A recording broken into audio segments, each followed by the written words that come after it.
Hello horror fans, Dr. Udru here, and today I'll be looking at the Monster Club from 1981. So let's dive in and find out how monsters rule. Okay? Monsters rule. Okay! The Monster Club features John Carradine as real-life author R. Chetwynd-Hayes and Vincent Price as a storytelling vampire socialite named Aramis. After Aramis samples the author's blood, he takes him to his so-called Monster Club as compensation. There, Aramis tells 3 stories. In the first tale, the Shadmock, a con artist couple attempt to steal from an extremely wealthy, supposedly hideous man. But this hideous man turns out to be a Shadmock, the descendant of a vampire and a werewolf. And a ghoul. Don't ask, it's complicated. The second segment, The Vampire, tells of a bullied young boy who befriends a local clergyman due to the absence of his night-working father. As it turns out, the boy's father is a vampire, the clergyman is a vampire hunter, and his mom used to be a pagan folk singer. In the third and final story, The Humgoo, the movie director stumbles upon an eerie and atmospheric village while scouting for locations.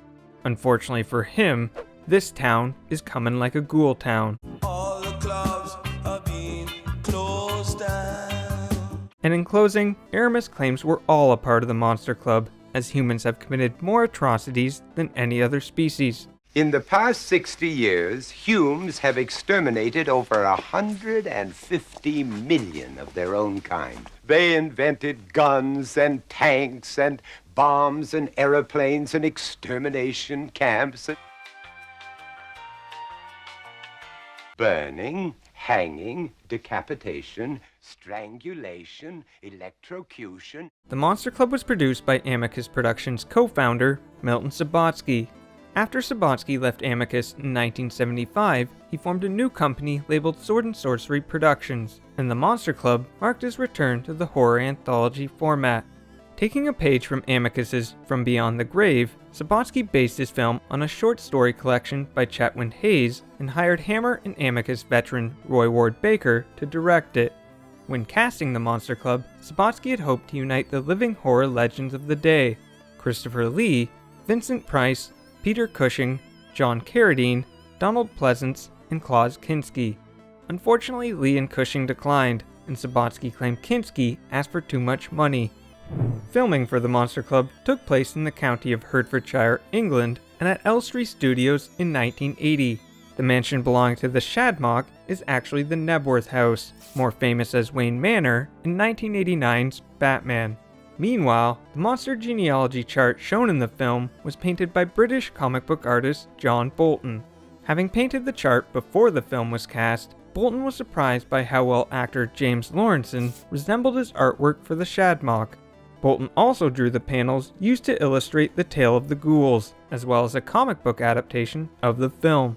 Also featured are the bands The Pretty Things, The Viewers, Night, and musician B.A. Robertson. And the Monster Club soundtrack includes the likes of a pre-wine-loving UB40 and John Williams?